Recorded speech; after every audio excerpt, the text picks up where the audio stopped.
Onke okwere ihe na-ekwumeru.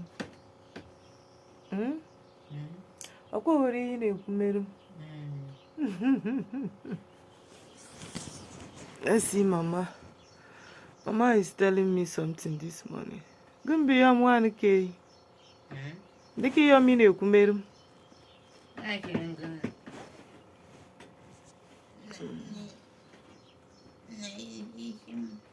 Issue.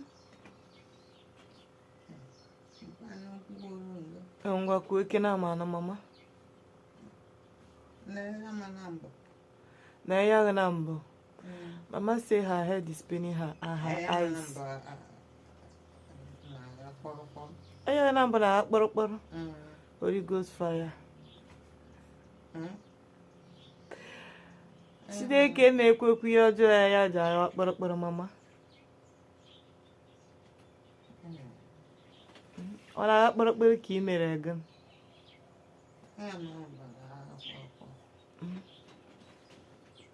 Are you hearing Mama? Mama say her eyes, her head is akporo. Add more ọgwụ. Deke aya na te ọgwụ ya na ya shita. Aya shita kwa ya te ọgwụ ya o Mama. Nke isi borukwa adacha nge. Nke isi borukwa adacha nge o. Okwu efi o mi kwuru n'ụtụtụ nwa agwa ọkụ mewa nwoke. Okwu efi kwuru n'ụtụtụ nwa agwa mewa nwoke.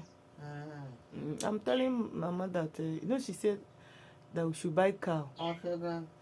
Oh, she uche. Mama said we will buy cow. I'm telling her, I've given her a message. Igrome.